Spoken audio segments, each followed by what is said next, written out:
Hi everyone, David Aragona here with the September 13th edition of Horses to Watch. And on this show, I'm going to wrap up the Saratoga meet. Of course, the Horses to Watch, where we look at trips from the last couple of weeks, trying to find some horses that had some trouble, could be worth betting back when they run back off those trips in the future. And as I said, the Saratoga meet ended about a week and a half ago, and I'm going to take a look back at that final week of racing, week 8 from Saratoga, spanning from August 31st to closing day, Labor Day on September 5th. There are 4 races that I do want to talk about, beginning with a race from Wednesday, August 31st. This was race 3 on that card. It's an auction maiden special weight. That's those maiden special weight events for 2-year-olds that RNA'd or sold for $50,000 or less at their most recent auction. This one's going 5.5 furlongs on the turf course. Let's break these runners from the gate. And I want to focus on the number 2, Webslinger. He's in those maroon and white silks. You can see one off the hedge down towards the inside.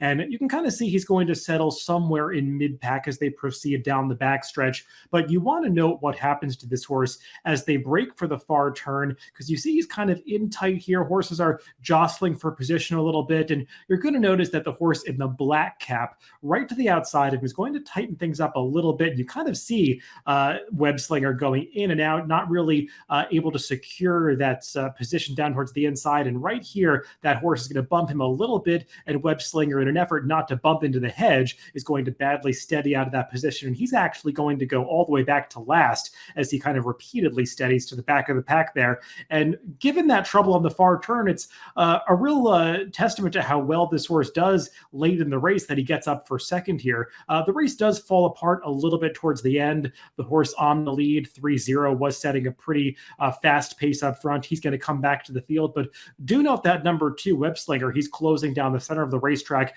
He's going to pass everybody except the eventual winner, the number 3, to get up for second here. Thought this was a pretty nice performance for an inexperienced 2-year-old. This was just the second start of Webslinger's career, going out for Mark Casse, switching to the turf for the first time in this race after making his debut on the dirt.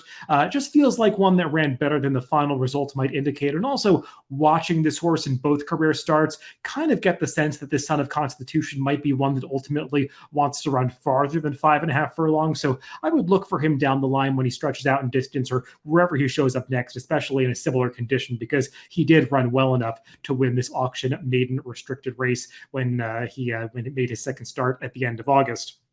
Let's move on to a race from Friday of that final week at Saratoga, September 2nd. We're going to look at race 5 on this day. It's an allowance N1X going 1 mile and 3/16 on the turf course for fillies and mares. Let's break these runners from the gate. We're going to look at the head-on replay for the entirety of this race because I'm focusing on the eventual winner, which, as you know, if you watch Horses to Watch, not something I often do. I often like to highlight horses that are inhibited from achieving their best results, not horses who won their races. But Hail 2, the number 11 in this race, she won despite getting an awful trip. So I do want to highlight her performance here.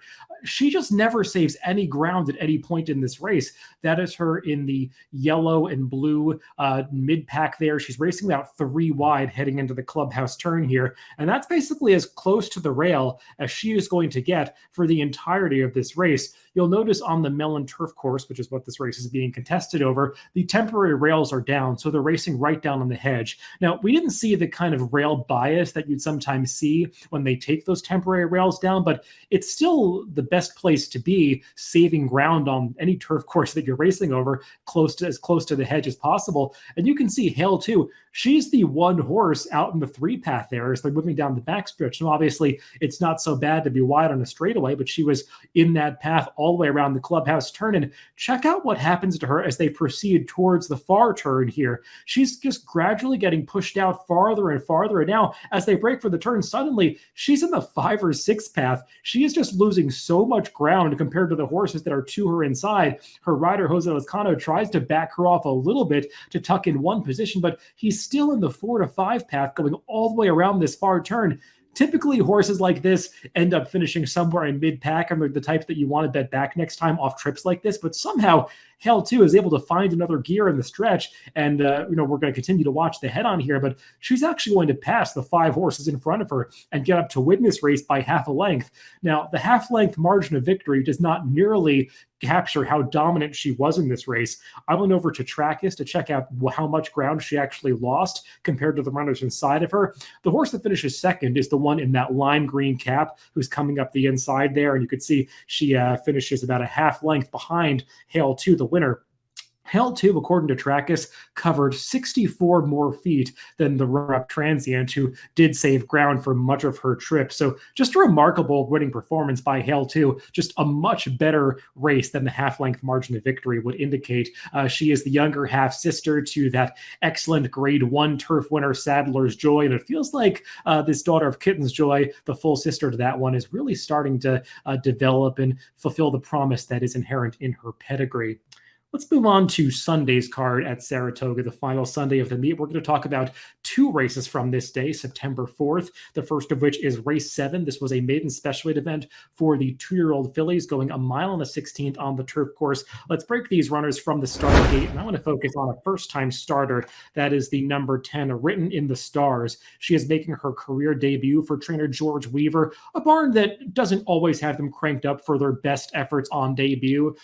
George Weaver can win the first-time starter, but they often do better with a start under their belts. And she is the horse in the red, white, and blue silks, the gray towards the outside as they head into the clubhouse turn here. And you just want to note, she's racing a little bit aggressively. You could see she's not fighting the rider per se, but she's pretty headstrong moving into the far turn here. And she's applying some pressure to that early leader, 30 Thou Kelvin. And you can see as they move on to the backstretch, these two just start to create some separation from the rivals in behind them. And you can see the rider on Written in the Stars, Trevor McCarthy, is trying to guide her off the rail so she's not right next to 30 Thou Kelvin, because you can see she's getting a little competitive trying to race that foe on the lead. But that's not something you want to do in a 2-turn turf race, especially when you're a 2-year-old making the first start of your career. You want to be reserving some energy for the second half of the race, particularly the stretch run. And you can see that half-mile fraction that was posted, 46.40 seconds. That is a very fast fraction for 2-year-old fillies going a mile and a 16th on the turf. Just to put it in context of Timeform US pace figures, the first two pace figures of this race on Timeform US were 157 and 160. That is just unreasonably fast for a race of this condition at this level. And predictably, these two fillies are going to get swallowed up by the closers who come on in the stretch. The winner of this race, Free Look, she was the odds-on favorite, making her second career start for Chad Brown. She draws off to win impressively, but does it with a pretty favorable trip, getting to close into that fast pace. Written in the Stars, that gray filly, she does finish behind the other speed horse, 30 Thou Kelvin, but I wanted to highlight Written in the Stars because unlike that other speed, she was just making the first start of her career. 30 Thou Kelvin had a start under her belt already, and just feels like Written in the Stars was one that was a little bit green, kept off the inside throughout, had to cover a bit more ground. Feels like she's the one of the two that might have a bigger step forward in her next time out. This daughter of Malibu Moon was purchased for $500,000 out of a 2-year-old sale early in the year, so there definitely are expectations here. I just think that we didn't get to see the best she has to offer on debut, given the pace scenario of the race that she was participating in.